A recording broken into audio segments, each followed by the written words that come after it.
వరంగల్ జిల్లా నర్సంపేట వ్యవసాయ మార్కెట్లో రైతులు తీవ్ర ఇబ్బందులు ఎదుర్కొంటున్నారు. రైతులు ఎంతో కష్టపడి పండించిన మొక్కజొన్నను అమ్ముకోవడానికి మార్కెట్కు తీసుకురాగా కొనుగోలుదారులు తేమ ఎక్కువగా ఉందని ఆరోపించడంతో మార్కెట్ యార్డ్లో ఆరబోశారు.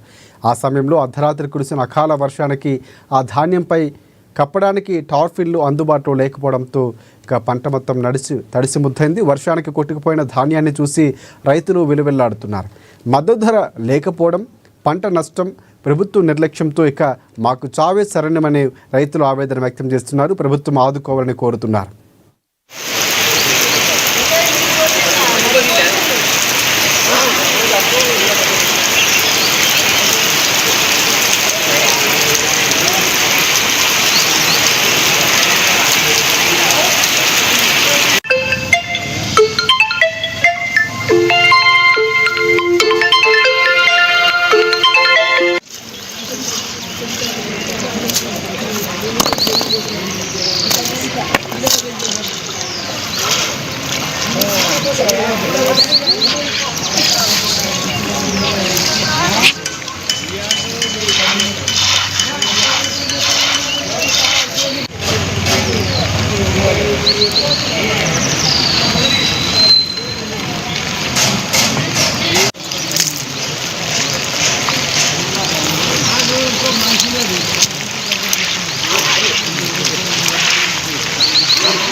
జొన్నలు రెండు ఎకరాల జొన్నలు తెచ్చిపోతే మార్కెట్లో వర్షం పడి ఆగం అయిపోయినాయి. ఎటు అటు కొట్టుకపోయినాయి.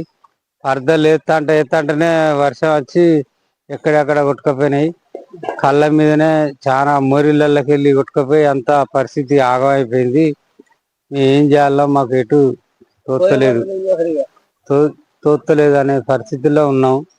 మరి మాకేమైనా ఆర్థిక సాయం చేస్తా గవర్నమెంట్ అనేది మేము కోరుకుంటున్నాం. అది మా పరిస్థితి. నేను గవర్నమెంట్ చెప్పేది ఏంటంటే, నేను ఒక 3 ఎకరాల మొక్కజొన్న వేసాను. దానికి తగినంత దిగుబడి రాలేదు. ఎందుకు రాలేదంటే యూరియా బస్తాలు కూడా తగినంత సప్లై చేయాలి గవర్నమెంట్ ఈసారి. అందువల్ల యూరియా బస్తాల్లో తగ్గింపు వల్ల కూడా కొంత నష్టం జరిగింది. పంట దిగుబడి రాలేదు. సరే, పంట దిగుబడి ఏదో కొంత వచ్చింది. దాన్ని తీసుకొని మార్కెట్కి వస్తే గవర్నమెంట్ మద్దతు ధర ఏమో 2400 అంటే ఇక్కడ వ్యాపారులు 2000, 2050కి 1900, 1400కే తీసుకుంటున్నారు. కాబట్టి గవర్నమెంట్ కూడా మా ఈ రైతులకు న్యాయం చేయాలి. ఎందుకంటే గవర్నమెంట్ 2400 మద్దతు ధర అన్నప్పుడు దానికి 2400 తీసుకోవాలి గవర్నమెంట్. ఇప్పుడు మార్కెట్ స్టార్ట్ అయ్యి దగ్గర 2 నెలలు కావస్తుంది. ఇంతవరకు మా మద్దతు ధర రైతుకు దక్కలేదు. అందువల్ల గవర్నమెంట్ కూడా ముందు చూపుతోటి ఈ రైతులను ఆదుకోవాలని, మళ్ళీ దీనికి తగినట్టు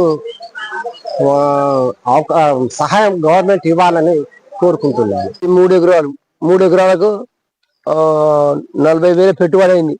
40,000 పెట్టుబడి అయింది. పెట్టుబడి పెట్టాం.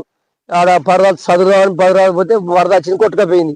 ఏం లేదు, బతకారబంధం అయిపోయింది. బతకేం లేకుండా అయింది. మందు దాని సచ్చే రోజులు వచ్చినాయి. సచ్చినట్టే ఉన్నది. సచ్చలే ఏమైనా అన్ని కొట్టాయి. వాగులు మొరిలో పెట్టినాయి. మొరిలోకి వెళ్ళి కొట్టుకపోయినాయి. బతకేం లేకుండా అయింది. ఆ పరదాలు కప్పుదా అంటే పరదాలు కూడా అందలే. వెనక పరదా అనేది ముంగడ పరదా అందలే. ఆ ముంగడ పరదా కప్పిన వెనక పరదాకు అందక మొత్తం కొట్టుకపోయినాయి, లేకుండా అయినాయి. ఇప్పుడు 2 మొగలు మందాయి చచ్చినట్టున్నాయి. పూలగంచేలా ఆగమైనాం. ఎక్కడిదక్కడ పోసి ఆగమై బతికినాం. ఒక ఇట్లా ఐదు పరిస్థితి మంచిగా లేదు. అసలు అందరం వచ్చేది కానీ బతికేది లేదు. 3 ఎకరాలు అయితే 3 ఎకరాలు పోయింది. గవర్నమెంట్ కొద్దిగా ఆడుకొని అందరినీ బాగుపడగొట్టే వారం చేయాలి. చేస్తే మరి బతకగలుగుతాం. లేకపోతే ఇప్పుడు ఏం లేదు. మార్కెట్లో ఉన్నాయి బారబొచ్చి అప్పుడు దిగబోడే గుద్దబట్ల కానీ లేక చేసుకున్నాం.